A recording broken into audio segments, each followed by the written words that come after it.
You've spent years trying to find yourself, journaling, reflecting, healing, hoping that one day something would finally click, that your real identity would reveal itself. But let's be honest, if that worked, you wouldn't be stuck feeling the exact same way in the same exact cycles, because the truth is, everything that you think you know about identity is backwards. Identity isn't something that you uncover, it's something that you assemble piece by piece, layer by layer, and the more that you try and discover who you are, the more that you deepen the identity that you're actually trying to escape. I learned this after getting stuck for years in loops and studying what the actual researchers quietly agree upon about identity and how it's formed. And if you keep chasing this, you're not gonna get clarity. You're gonna stay stuck trying to reinforce the very things that keep holding you back, because reconstruction is much simpler. And so in this video, I'm gonna teach you the real mechanics about how identity is actually created so that you can feel stabler, grounded, more clear, and not about positive thinking garbage or digging deeper all the time. Because identity isn't about finding yourself, it's about reconstructing intentionally. This video is going to show you the real mechanics about how identity is actually created and how to rebuild yours from the ground up so you can actually finally start feeling stable, more grounded, more clear. This isn't about positive thinking, though. It's about something much, much deeper, and it's definitely not about finding yourself intentionally. So it's about something much, much deeper. It's about rebuilding yourself, because here's what most people don't understand is that your identity right now about how it was constructed was never intentional. Everything that you think you know about yourself, about who you are, most of the reasons that you are the way you are actually completely unintentional. You never consciously chose them. Because here's what most people don't realize. A huge part of who you think that you are wasn't created by you at all, you inherited it. Your family handed you certain rules, your culture told you what normal looked like, your early environment taught you what was safe, what was possible, and what life was supposed to be like and how it works. You didn't choose any of these rules, you really just absorbed them. Like wearing an outfit somebody else picked out for you before you were old enough to really even speak.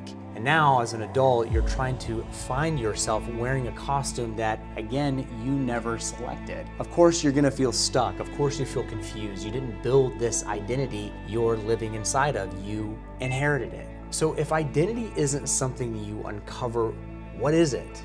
So if it wasn't built on something that you chose, how do you build one that actually fits?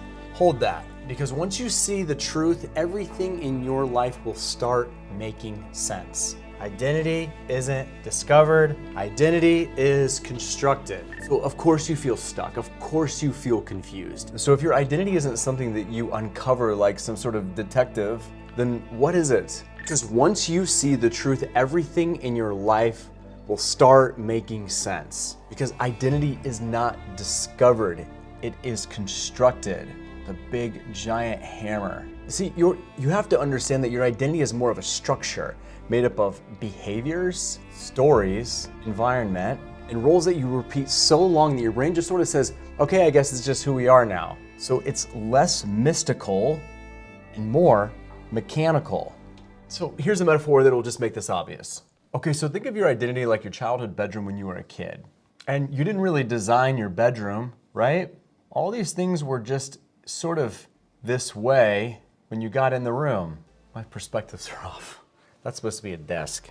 You didn't choose the furniture in here. You didn't actually change or choose the color of the paint on the wall or the wallpaper, depending on how old you are. Your mom was the one who picked out the color of your bed sheets, right? You didn't really have much choice in any of this. You just lived inside of it. You grew up surrounded by other people's choices that you didn't consciously make. But here's the part that people miss. Most adults are still living inside a mental room, if you will, decorated by their past. They were chosen by your family. And now, as an adult, you're staring at these walls going, why doesn't any of this feel like me?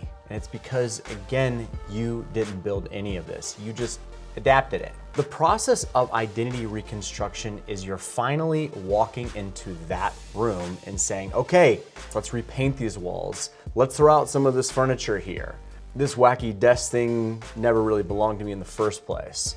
So identity isn't found, it's more renovated, it's built or rebuilt. Let me give you one real example because I know so many of you watching this right now will see themselves in this actual story. I had a client of mine, we'll just call her Mia, and she came to me at 29 feeling this exact way. Her life looked fine, good job, decent friends, people liked her. But inside, she felt like she was living somebody else's script. On a call, she told me, it's like I woke up one day and realized that I'd built a life that doesn't even really feel like mine. And when she said that, I could hear in her voice that she had been tearing up, not because she was sad, but because she felt caught. That she had grew up in a family where being responsible meant never wanting too much, where being nice meant never saying no, and where being successful meant following a path that made everybody else comfortable. She did not choose this identity. She had inherited it. And by the time that she reached adulthood, herself was basically a collage of everybody else's preferences. So here's what we did. We didn't try to find her true self, and we didn't spend years together